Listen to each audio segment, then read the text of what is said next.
Om Swastiastu. Perkenalkan, nama saya Nimade Gayatri Dewi dengan NIM 1911031346, nomor absen 31 dari kelas 5D.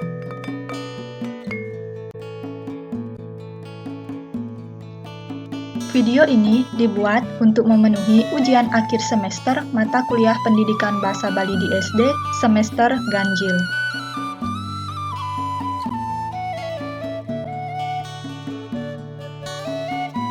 Pada video kali ini, saya akan menjabarkan materi ruang lingkup pendidikan bahasa Bali yang terdiri dari 1. Pengetahuan bahasa Bali, 2. Pengetahuan kesusastraan Bali, 3. Keterampilan berbahasa Bali, dan 4. Apresiasi sastra Bali.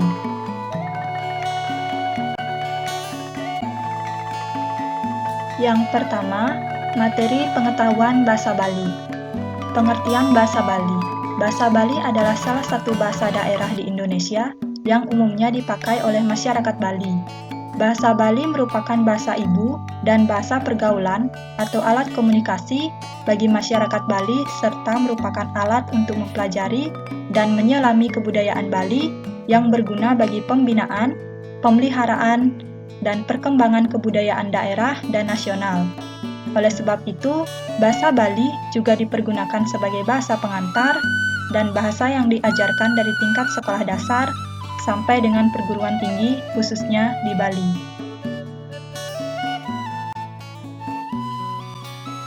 Bahasa Bali memiliki 3 tingkatan bahasa, yakni yang pertama, bahasa Bali alus. Bahasa Bali alus biasanya digunakan untuk bertutur formal, misalnya dalam pertemuan resmi di tingkat desa adat maupun ketika berbicara dengan orang yang memiliki posisi tertentu. Yang kedua, bahasa Bali Madya. Bahasa Bali Madya digunakan di tingkat masyarakat menengah. Biasanya, bahasa ini juga digunakan ketika berbicara dengan orang tua maupun guru. Yang ketiga, bahasa Bali Kepara. Bahasa Bali Kepara merupakan bahasa yang digunakan pada pergaulan masyarakat biasa atau sesama teman.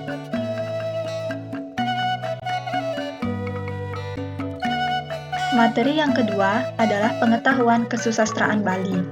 Kesusastraan Bali merupakan segala hasil karya cipta yang mempergunakan bahasa Bali sebagai media komunikasinya dan memuat mengenai kehidupan masyarakat Bali. Kesusastraan Bali dibagi menjadi 2 bagian, yaitu Kesusastraan Bali Purwo dan Kesusastraan Bali Anyar.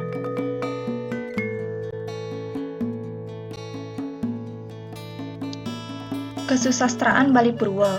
Kesusastraan Bali Purwo adalah hasil karya atau cipta seorang pengarang atau pujangga yang menceritakan tentang dinamika kehidupan masyarakat Bali pada saat atau belum dipengaruhi oleh kebudayaan asing atau luar.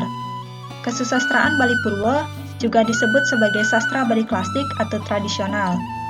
Contoh karya sastra kesusastraan Bali Purwo yaitu Geguritan, Kidung, Kekawin, Gancaran, dan sebagainya. Selanjutnya, kesusastraan Bali Anyar. Kesusastraan Bali Anyar adalah sastra Bali yang mengandung unsur-unsur masukan yang baru dari suatu kebudayaan atau sastra modern dewasa ini. Kesusastraan Bali Anyar juga disebut sebagai sastra Bali modern. Contoh karya sastra kesusastraan Bali Anyar yaitu Satwa Dawa atau novel, Satwa Bawa atau cerpen, drama, dan sebagainya. Materi yang ketiga adalah keterampilan berbahasa Bali. Keterampilan berbahasa Bali terdiri dari keterampilan menyimak, membaca, menulis, dan berbicara. Yang pertama, keterampilan menyimak. Keterampilan menyimak bahasa Bali adalah keterampilan untuk mendengar dan memahami pembicaraan berbahasa Bali dari orang lain. Seseorang menyimak pembicaraan orang lain agar memperoleh informasi, menangkap isi atau pesan yang disampaikan oleh pembicara. Dalam pembelajaran bahasa Bali, guru akan mengajak siswa untuk menyimak video dan satwa Bali agar dapat mengembangkan keterampilan menyimak siswa.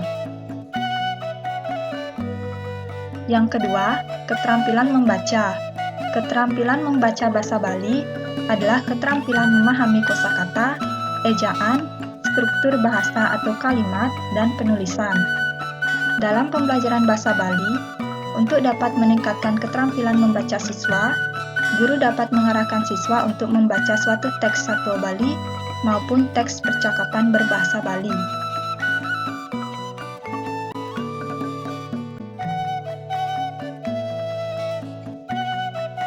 Yang ketiga, keterampilan menulis. Keterampilan menulis bahasa Bali adalah kegiatan mendokumentasikan informasi ke dalam suatu sarana tulis. Dalam pembelajaran bahasa Bali, keterampilan menulis digunakan untuk mendokumentasikan informasi atau gagasan yang dimiliki seseorang ke dalam tulisan berbahasa Bali maupun ke dalam bentuk tulisan Bali atau aksara Bali. Yang keempat, keterampilan berbicara. Keterampilan berbicara bahasa Bali adalah keterampilan yang digunakan untuk mengungkapkan ide atau gagasan yang kita miliki. Keterampilan berbicara berhubungan erat dengan perkembangan kosakata yang diperoleh melalui kegiatan menyimak, membaca, dan menulis. Dalam pembelajaran bahasa Bali, keterampilan berbicara pada siswa dapat dikembangkan dengan mengajak siswa berkomunikasi atau bercakap-cakap menggunakan sar singgih bahasa Bali.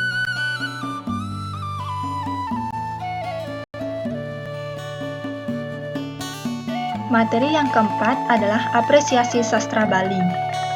Apresiasi sastra Bali adalah penghargaan terhadap karya sastra berdasarkan atas pemahaman mengenai hasil seni atau budaya. Kegiatan apresiasi sastra merupakan hasil usaha seseorang dalam mencari dan menemukan nilai hakiki karya sastra melalui pemahaman dan penafsiran sistematis yang dapat dinyatakan dalam bentuk tertulis. Kegiatan apresiasi sastra Bali akan dapat terlaksana jika kita dapat menumbuhkan rasa keingintahuan terhadap karya sastra yang dikagumi, menumbuhkan sikap serius, dan ikut terlibat dalam kegiatan apresiasi sastra Bali sebagai bagian dari masyarakat di daerah Bali.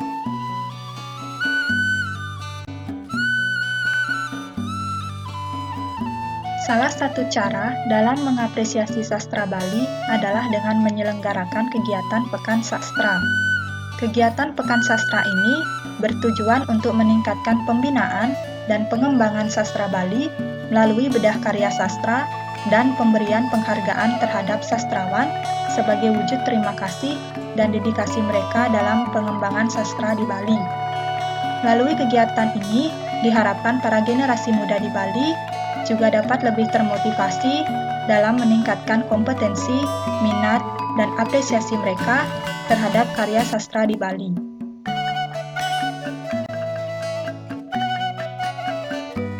Sekian penjabaran materi dari saya.